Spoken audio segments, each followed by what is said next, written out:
My name is Marisol Hernandez. For 13 years, I have served as a commissioner on the Board of Elections, and for the last 4 years, I have been its chairwoman.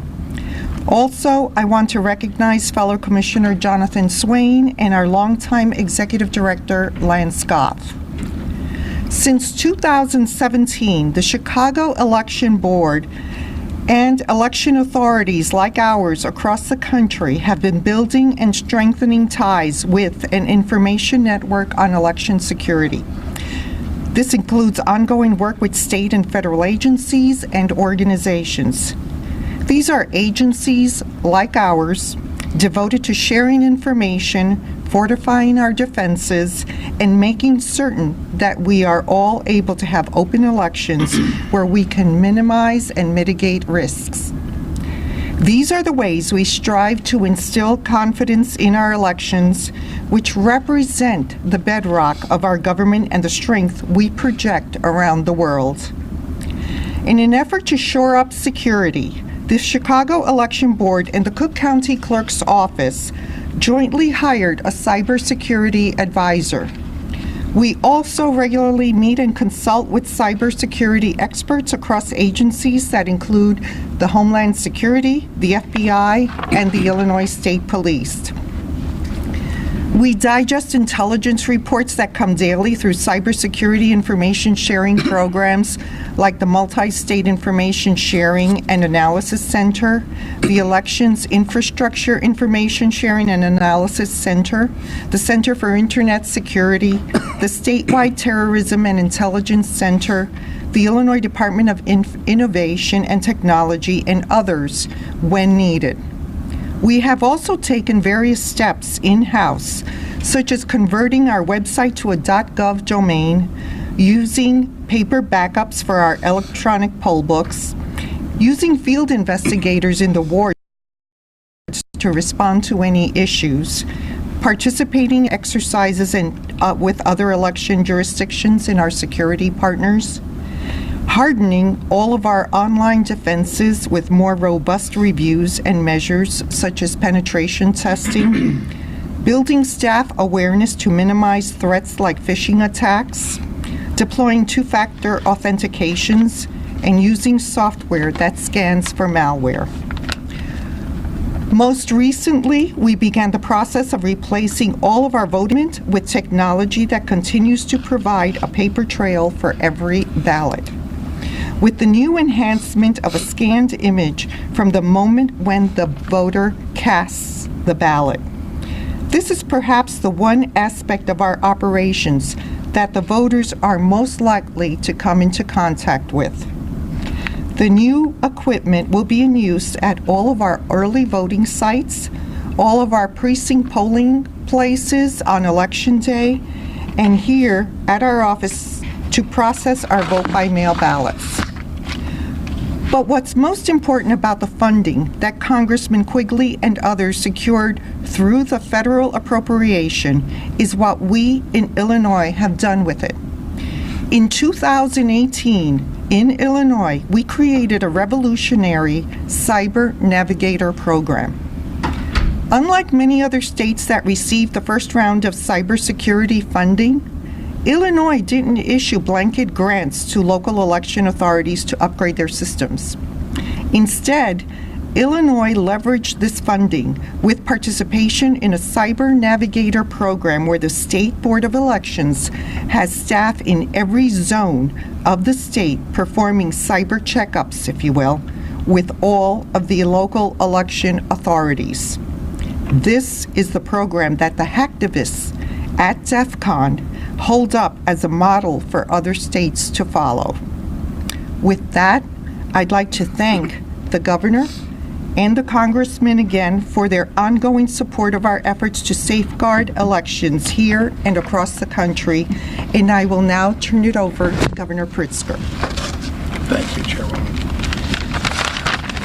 Thanks so much to Chairwoman Hernandez for hosting us this morning here at the Chicago Board of Elections, and good morning to everybody.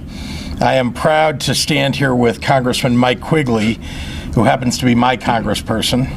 to talk about our election security efforts here in Illinois and across the nation, and I want to thank him for his efforts to secure much-needed funding.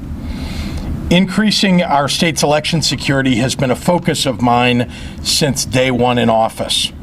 Illinois is home to a collaborative team of experts from the Department of Innovation and Technology, the State Board of Elections, Illinois Emergency Management Agency, the Illinois National Guard, State Police, and the U.S. Department of Homeland Security. I have had several meetings with all of those agencies present. Working and training as a team, not just throughout state government, but with our partners at the federal and local level, is the best approach to protecting our elections. Here in Illinois, we have implemented a locally driven, state-led partnership that Chairperson Hernandez mentioned, called the Cyber Navigator Program. We're working with our state's 108 local election authorities to implement nationally recognized best practices, ensuring that election authorities have the resources that they need to implement good cyber hygiene, strengthen policies and procedures, and identify and strengthen vulnerable networks. That means providing the tools and the knowledge to implement advanced authentication, keeping operating systems up to date, and ensuring that firewalls are protecting devices from unauthorized access. That means strengthening programs to train local election staff, creating formal information sharing channels, and building contingency plans to ensure continuity of service. And that means continually working to improve security, because the attacks will continue to adapt and to change. There's nothing more crucial than a successful outcome that comes from thorough and secure preparation. And as co-chair of the United States Council of Governors Cybersecurity Subcommittee, I know how crucial it is for our entire nation, and in particular in our state, to implement best practices heading into this election cycle. That's why I'm very proud to recognize and thank U.S. Representative Mike Quigley for his advocacy to include election assistance security grants in this year's federal budget. This $425 million nationwide funding program will strengthen our country's ability to protect the integrity of one of our democracy's greatest gifts, and that's the right to vote. With our estimated $15 million allotment, Illinois will be able to strengthen our existing initiatives and identify new strategies to best protect voting equipment, voter registration systems and management, election monitor training, and auditing abilities. Our state officials have already begun their preparations to thoroughly assess the best use of these funds, with input from local election authorities for the 2020 elections and beyond. So on that note, I'd like to turn it over to Congressman Quigley, who's going to talk further about the importance and use of these funds. Sure. Good morning. I want to thank the governor for his diligence, his vigilance on this issue. It's particularly helpful. I want to thank the boards of election for all of their work to keep our elections safe. I serve on two committees in D.C., the House Select Committee on Intelligence and the Appropriations Committee. One of those committees made me all too aware of this threat, and the other one provided an opportunity to do something about it. It was about 3.5 years ago in a briefing in Washington, D.C., when for the first time my committee and any members of Congress were made aware that the Russians were attempting to influence the upcoming, at the time, November 2016 election. Since that time, the intelligence community has said in unanimity that this was the Russians, and they did it to help one candidate and hurt the other. And they aren't going anywhere. At the time, Director Comey said the Russians will be back. Recently, now former DNI Director Coates said they never left, and they will be here. And they made efforts in 2018. And we know all too well that Illinois was the first state in which they successfully hacked into the State Board of Elections. And it is not just the traditional infrastructure that we need to be aware of, and equipment and so forth. Candidates also need to be vigilant. When I was first briefed on this, they said there are 10,000 entities that run elections on a federal basis. Now think about that. And they said, so it's impossible for the Russians to hack into all of them. We now know that's not true. The troll farm in St. Petersburg is robust, and they have extraordinary capabilities that we need to be mindful of. But not just boards of election, candidates at the local level need to be vigilant as well. And it is not just the Russians they should be concerned about. And why are we concerned on a national basis? Look, Putin's initial efforts probably weren't to hack into every board of election. I believe what he was attempting to do was attack the integrity of the democratic process. And it only takes a little bit of hacking to accomplish that, to raise questions in the public's mind. How important is that? Here we are in Chicago and Cook County. The integrity of elections are extraordinarily important. So it only takes one, and we need to be mindful of their efforts toward that end and spend every effort.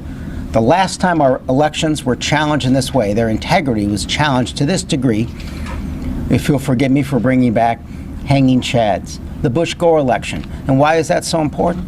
Because the Supreme Court had to decide that election, and it still raised questions about its integrity. Point is, that was deemed so important to us then that the federal government spent $3.5 billion to basically buy the country all new election equipment. And unfortunately, for all too many states, that was the last time they purchased any equipment. So why are we here? We're here because we need to fund it, and we're not there yet. We got $420 million out of my bill on appropriations this time. I got $380 million 2 years ago. That is, you can tell, a fraction. The decimal point is in the wrong spot. So it's going to take the states and the local boards of elections, vigilance, and resources to make up that difference. There are over 40 states whose equipment is so old it can't handle modern anti-cyber attacking software. There are 13 states that, at least in part, don't have that paper trail that the Board of Elections here and all of Illinois has. So if hacked, their abilities to do an audit and determine what happened would be virtually impossible. So we did try to target this money and tell states, you have to spend it on this range of things. Fortunately, Illinois and local boards of election know what to do with it. The equipment, the training, the anti-cyber software is also important, and they're doing the right thing with it. But across this country, we need to be vigilant because the Russians were here, the Russians never left, and they'll be with us leading up to this election. So at this point in time, we'll take any questions you might have. Well, let me be clear that I mentioned earlier that at the beginning of my administration, in fact, I think it was in the first week or so of my administration, I brought together all of the leaders who will be responsible for our election security because I am focused on it. I was focused on it before I got elected. It's something that I worry deeply about. The congressman said it right. What I'm worried about is the public losing trust in their vote. And so we've got to make sure that we're doing everything we can to secure it for that reason, as much as to make sure that no one is, in fact, getting into our systems. So Secretary Guerrier, who is the head of our Department of Innovation and Technology, who came from 21 years in the private sector leading Fortune 500 Chief Information Officer offices, came in understanding that we had to address this cybersecurity threat. The head of our National Guard in Illinois, the Adjutant General Richard Neely, happens to be one of the best cybersecurity officers in the entire National Guard throughout the United States, was posted in Washington at the Pentagon having those duties and brought those to Illinois with him. Both of them, in addition to the others that I mentioned, have been in each of the meetings and have been coordinating our response to this. You're talking about the $15 million. It's important, but we were already on top of this subject to begin with. Yes, are we under-resourced? Of course. But we're also very focused on it. So everything that my departments can do to coordinate with one another makes it easier for us to address this. Thanks for watching, and if you haven't already, please consider subscribing to our channel. And while you're at it, please leave us a comment. Thank you for watching.